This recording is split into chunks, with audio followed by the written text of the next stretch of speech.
Buenas noches amigos, bienvenidos a la emisión estelar de Comercio TV. Aquí lo más destacado del día. Cristian Viteri, ex asambleísta del correísmo sentenciado en el caso Sobornos, habría abandonado el país supuestamente con destino a Venezuela. Sobre Viteri pesa una pena privativa de la libertad de 8 años. A más de uno sorprendió la supuesta fuga de Cristian Viteri a Venezuela, incluido Marcelo Dueñas, su abogado, quien hasta la tarde de este martes desconocía el paradero.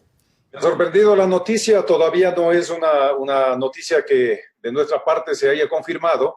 No tengo más información que aquella que ha circulado en las redes sociales y en algún medio de comunicación. Dueñas no ha hecho mayor esfuerzo para obtener información. Tiene sus razones para no llamarle vía telefónica. Yo tengo mis reales y fundadas sospechas de que todos mis movimientos como abogado, mis comunicaciones, mi correspondencia estará interferida para saber el destino del doctor Viteri. Aparentemente el paso dado por Viteri de ninguna forma perjudicaría el desarrollo del recurso de casación. Que no sería sino una reacción a esta indefensión permanente a la que han sido sometidos los procesados. Precisamente la noche de este lunes, el Tribunal de Casación, integrado por los jueces Javier de la Cadena, Milton Ávila y José Layedra, admitieron 15 recursos, entre los que está el de Cristian Viteri, los de exmandatarios Rafael Correa, Jorge Glass, el de Viviana Bonilla, Pamela Martínez, Alexis Mera, Vinicio Alvarado y 8 empresarios. Efectivamente ya hemos pasado la admisibilidad y ahora toca fundamentar dicho recurso en audiencia oral pública y contradictoria. Determine los hierros o la falsa interpretación de la ley que ha habido por parte de los jueces de instancia y se determine la inocencia o se ratifique el estado de inocencia de nuestros patrocinados. Otro destino deberán seguir María de los Ángeles Duarte, Walter Solís, Laura Terán, los empresarios Alberto H. y Rafael C., a quienes se les negó el recurso de casación. Frente a esto, nosotros presentaremos una acción extraordinaria de protección ante la Corte Constitucional porque consideramos que se nos ha negado el acceso a la justicia, a una tutela judicial efectiva, imparcial y expedita, al derecho a la defensa. En medio de este revuelo por Viteri, sentenciado a 8 años de cárcel por el caso Sobornos, la audiencia de casación está prevista para el próximo 3 de septiembre, a las 10 de la mañana, informó Héctor Romero. La Corte Provincial de Pichincha, destituido en el 2012, podría cobrar al Estado ecuatoriano alrededor de $400.000 por concepto de retroactividad, tras la resolución de la Corte Constitucional que delimita acciones al Consejo de la Judicatura.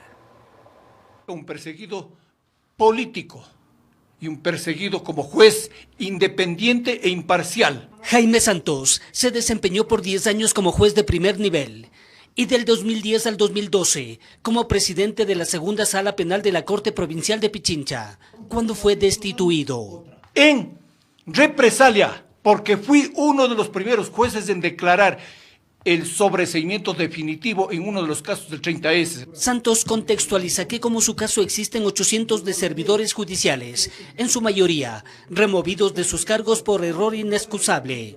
Figura que recurrieron los consejos de la judicatura del correato, ¿para qué?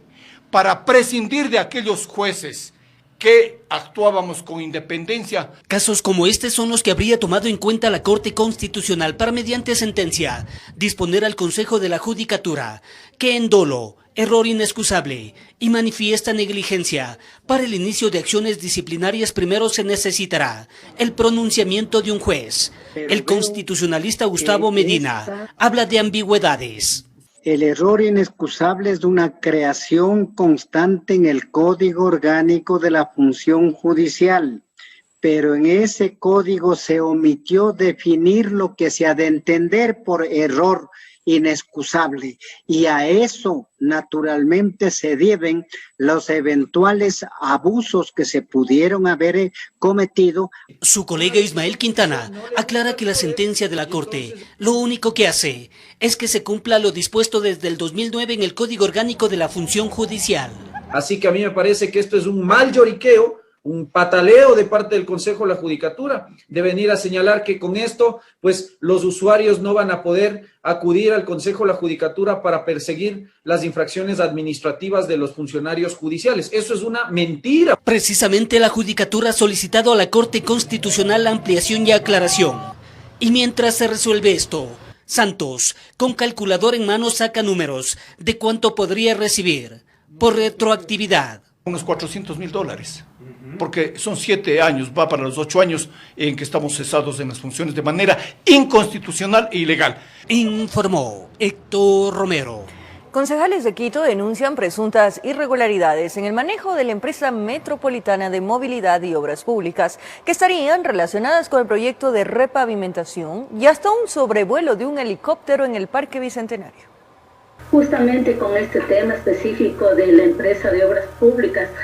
En la sesión de este martes, varios concejales denunciaron presuntas irregularidades en la empresa metropolitana de movilidad y obras públicas de MOOP. El edil Juan Manuel Carrión en su intervención señaló que solicitó un informe sobre la presencia de un helicóptero privado en el espacio público del Parque Bicentenario.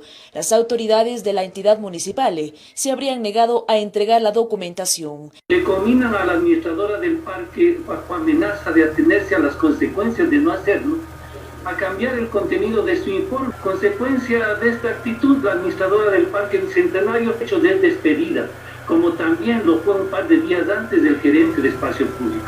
Esta no es la única denuncia. La concejala Blanca Paucar mencionó que habrían posibles presiones a funcionarios, por lo que han pedido a Quito Honesto que inicie las investigaciones respectivas.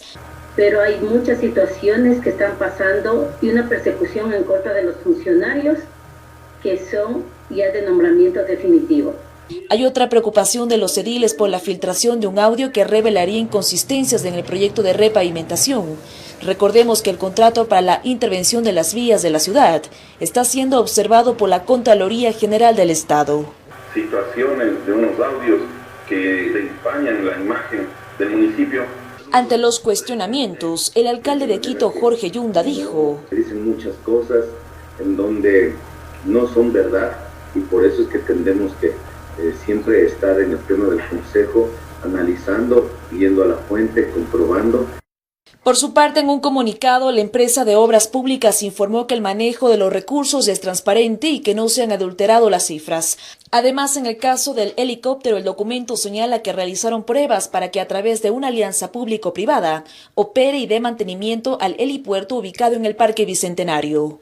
Informó Priscila Cadena. La Asamblea Nacional aprobó las reformas al Código de la Salud, con lo cual se norma aspectos como el uso del cannabis medicinal, la atención integral de enfermedades catastróficas, los vientres de alquiler y el aborto como emergencia obstétrica.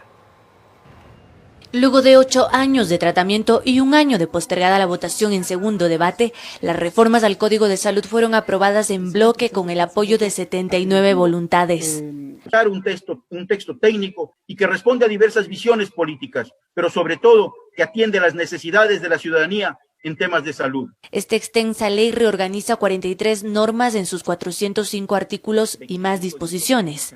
Con la reforma, se regula el uso del cannabis con fines medicinales, lo que va de la mano con lo ya aprobado en el COIP. De esta manera se establece que la Autoridad Sanitaria Nacional determinará las enfermedades o condiciones médicas que podrán ser tratadas con medicamentos y productos naturales procesados de uso medicinal que contengan principios activos del cannabis. Sin embargo, la distribución, importación y expendio se limita a los establecimientos en el servicio farmacéutico autorizados por el Ministerio de Salud. Además, se restringe la publicidad de productos con cannabis.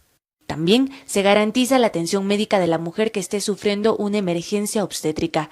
En el artículo 201 se establece que serán consideradas emergencias los abortos de cualquier tipo y por cualquier causa aparente.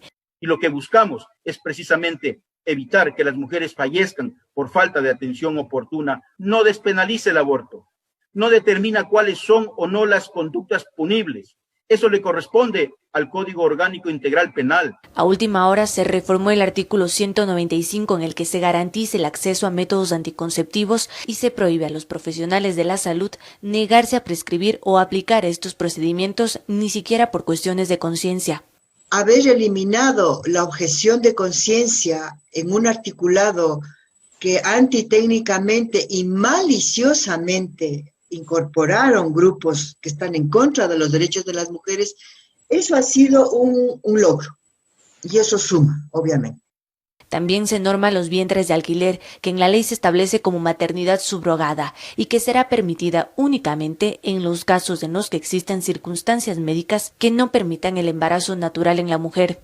Este es un tema que se viene practicando en el Ecuador, es una actividad que se viene realizando hace muchos años, sin ningún control, sin ninguna regulación, poniendo en riesgo la vida de las mujeres, sobre todo de las mujeres más pobres, porque las utilizan a ellos. La ley, para ser promulgada, deberá pasar primero por el veto del Ejecutivo, que tiene 30 días para pronunciarse, informó Carolina Basante. De Quito continúan llegando personas con síntomas respiratorios asociados al COVID-19, mientras que familiares de pacientes con enfermedad esperan resultados médicos. La capital supera los 20.490 casos positivos.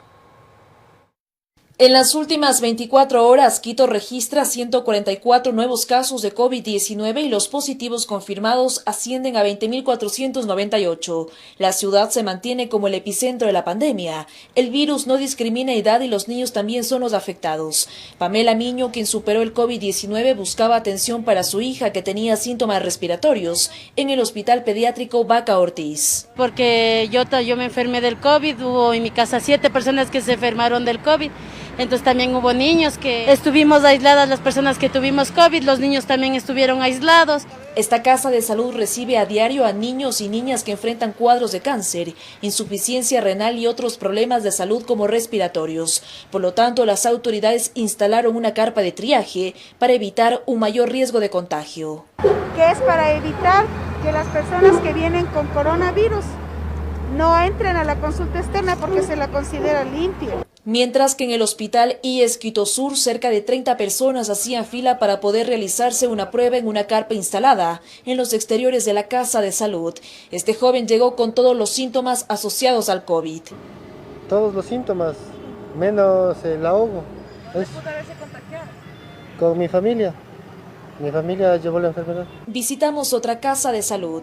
En los exteriores del Hospital Eugenio Espejo continúa el drama de familiares a la espera de resultados médicos. Jacqueline Salazar no sabe nada de su madre desde hace 5 días. No sé nada, no nos informan nada. Se entró con un dolor del estómago.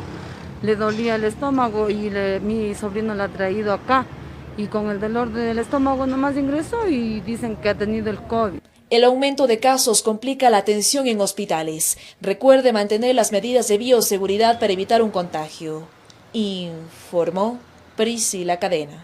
El municipio de Guayaquil exonerará el 50% del pago del impuesto predial y otras tasas a las nuevas industrias, así como las ampliaciones de los negocios en marcha por un periodo de 10 años.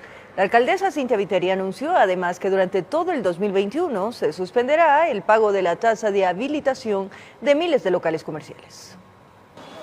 El estancamiento en las ventas no tiene fecha de expiración y en la mesa técnica anunciaron la exoneración tributaria como el oxígeno post-COVID que demandan las empresas. La alcaldesa quiere levantar la economía a cualquier precio. Se deja de cobrar la tasa de habilitación durante todo el 2021. Tiendas, hoteles, etcétera, representan para el municipio de Guayaquil 9 millones de dólares anuales. No solo eso, las nuevas industrias o ampliación de negocios en marcha únicamente pagarán la mitad del impuesto predial.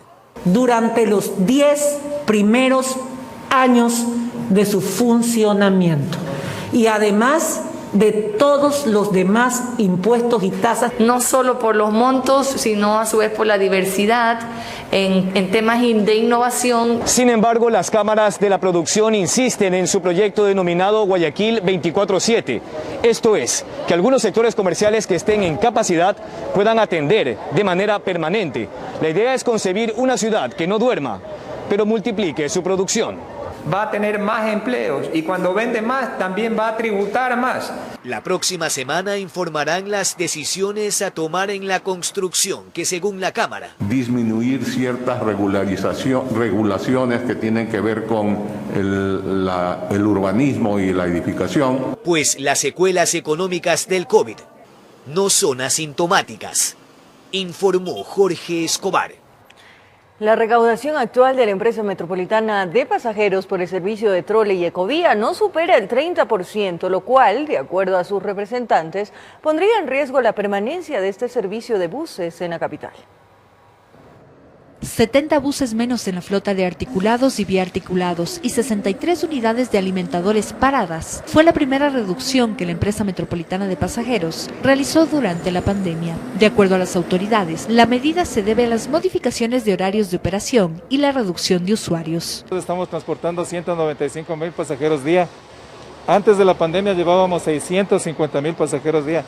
Eso significa que nos ha reducido el 72% de la demanda normal que teníamos. Disminución de usuarios que a criterio de los representantes de la empresa metropolitana de pasajeros afecta sus ingresos mensuales con los que mantienen operativo el sistema. Del 100% de recursos propios que teníamos en función de la recaudación, nos ha bajado al 28%.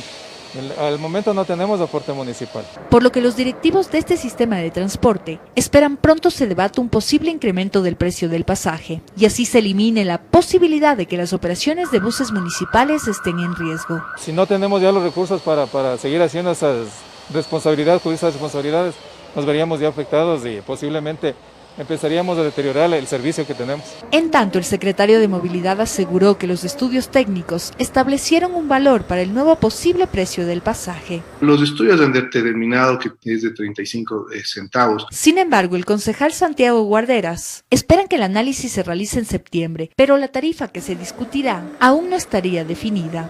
Yo no quisiera anticipar sobre un monto que todavía no está definido por parte del Consejo Metropolitano. Informó Sofía Vintimilla.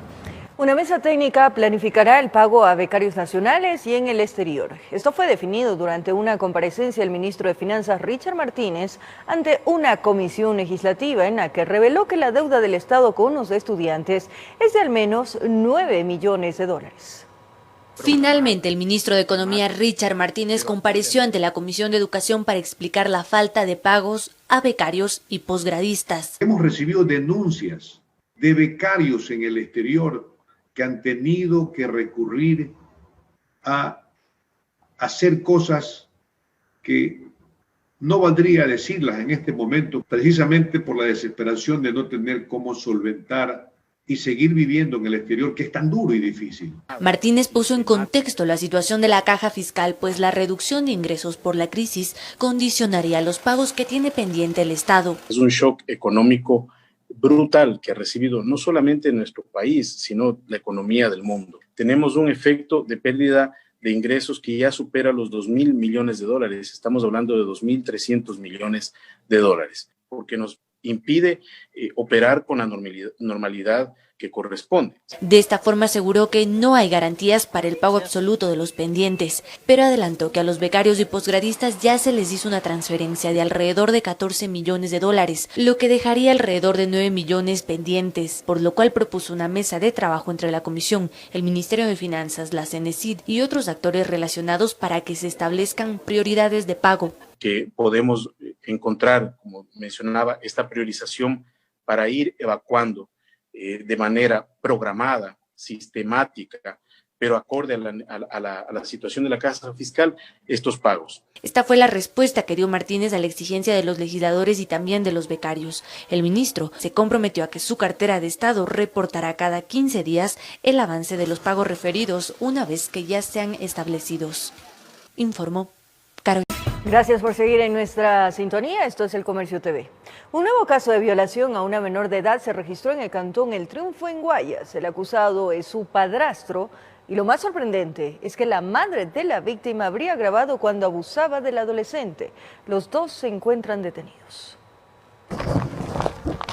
La historia empieza en el mismo barrio cuando la policía es alertada por la desaparición de un adolescente de 14 años. Junto a su madre, los uniformados la encontraron a pocos metros, en un terreno baldío llorando, y al manifestar los motivos por los que no quería regresar a casa, sorprendió a los gendarmes. Manifiesta la niña que tomó esa decisión porque había sido abusada por su padrastro, cosa que nos alertó de manera emotiva a todos en el distrito.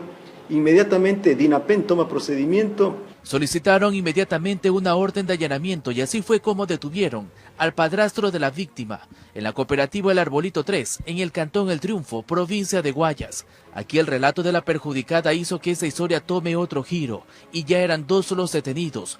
A la madre también le colocaron las esposas, por lo que encontraron en un teléfono celular, en el cual presuntamente estarían videos en los cuales grababan con la menor y la madre teniendo relaciones.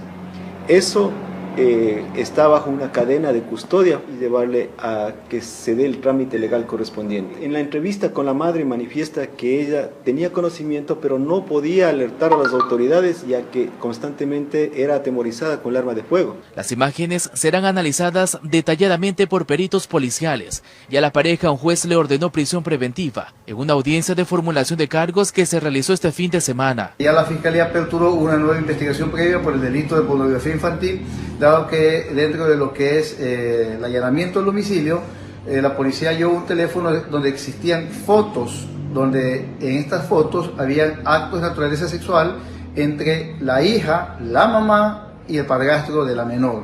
Ellos ahora se encuentran en la penitenciaría del Litoral, en un caso que tiene indignados y consternados a los habitantes de ese cantón, donde hace pocos días fue detenido el sujeto que abusó y embarazó a su hija de 13 años, informó Charlie Pisa. En el sur de Quito, un hombre intentó saltar del 5º piso de un edificio para acabar con su vida. La acción heroica y desinteresada de 2 maestros mecánicos evitó la tragedia. Un man que se quiere suicidar, un man, pero estamos aquí impidiendo que no se suicide. Transcurría la mañana de pronto en las inmediaciones de las avenidas Mariscal Sucre y Carapunco. La gente se aglomeró en par de minutos. Unos gritaban diciendo no lo haga, la vida es hermosa, mientras otros grababan. El escándalo respondía que al borde de la terraza estaba un hombre de más o menos 22 años de edad jugando con su equilibrio. El chico decía que la mujer no le dejaba ver al hijo. Él decía que por el hijo se quería lanzar. De ver tanta gente, los mecánicos de un taller de motocicletas salieron a ver qué pasaba, por qué el escándalo. Cuando observaron para arriba divisaron que al filo de la terraza estaba una persona con las intenciones de saltar al vacío. Le digo, vamos a verle qué le pasa, bajémosle. No lo pensaron 2 veces, el maestro Cristian y su asistente conocido como el Anguila corrieron hasta la terraza. Ahí palabrearon con el presunto suicida. Al ver que no desistía, aprovecharon un pequeño descuido y el mecánico lo atrapó de las piernas.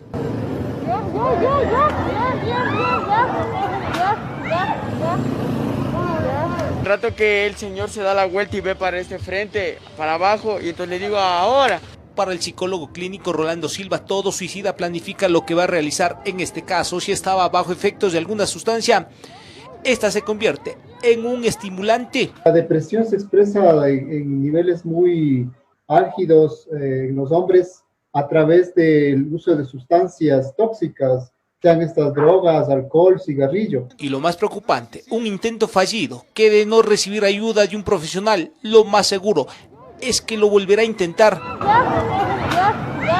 Siempre hay un detonante de predisposición que ya debe haber acumulado por largo tiempo esta persona. Emociones acumuladas que pueden terminar en tragedia. 2 héroes de carne y hueso que luego de ser ovacionados por los curiosos, fueron insultados por el desconocido. Nunca lo habían visto, ni cliente era. Aún así se portó mal ese man, quería botarse de nuevo. Buenas acciones dignas de resaltar. Ojalá que no lo vuelva a intentar. En Quito informó Iván Casamen. Recorremos el país. Una menor de edad oriunda de Loja fue rescatada en la ciudad de Piura, en Perú. La labor coordinar entre la policía del Ecuador y del vecino país permitió rescatar al adolescente que presuntamente era víctima de trata de personas. Con apenas 14 años de edad, supuestamente habría sido reclutada por una organización dedicada al delito de trata de personas. La adolescente desapareció del cantón Palta, provincia de Loja.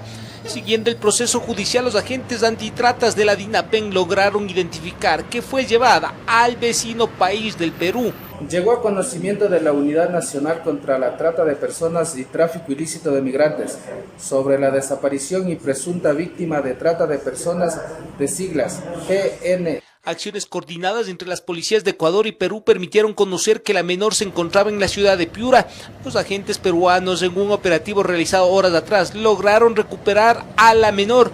acabando con los planes de quienes supuestamente buscaban hacer plata o venderla al mejor postor. Nuestros equipos de investigación, mediante técnicas especializadas, activaron de manera inmediata el protocolo de búsqueda, realizando la difusión de la información. La adolescente fue entregada en el límite internacional en el Centro Binacional de Atención Fronteriza, localizada en Huaquillas. La menor fue ingresada en una casa de protección especializada en la ciudad de Machala, con el fin de precautelar su integridad física, psicológica y sexual. Se activó inmediatamente el protocolo de atención para víctimas de trata de personas en el exterior. Operativo binacional fronterizo que permitió que una menor vuelva del exterior. En Quito informó Iván Casamen. Y la ayuda no se detiene. Gracias a la Fundación Jonathan se entregó una merienda, cobijas y kits de aseo a las personas en situación de calle que se encuentran ubicadas en la Basílica al norte de Quito. Ellos todos los días deben afrontar el hambre y el frío también frente al abandono. Ahora me pasé todo el día haciendo camisa. Hay veces nos mojamos. Y de su familia prefieren no hablar, pues muchos no la tienen. No tengo mamá, no tengo papá, no tengo familia, soy huérfano. Fue casi una hora en donde se entregó uno por uno los kits sin que nadie falte. Una merienda, cobija, kit de aseo. Pero toda la entrega fue el resultado de un amplio proceso de planificación, pues la empresa privada donó productos para que se puedan proteger frente a la pandemia. Ahorita estamos entregando lo que son frascos de alcohol, de gel y de jabón. Son 2.000 unidades. Recuerde que hoy más que nunca es momento de regalar vida. Si usted desea colaborar con la Fundación Jonathan y canalizar a través de ellos ayuda para los más necesitados, no olvide hacer llegar su contribución a la cuenta corriente del Banco del Pichincha, 3267968204. Seguro las personas de escasos recursos económicos le estarán eternamente agradecidos, informó Marilyn Jaramillo.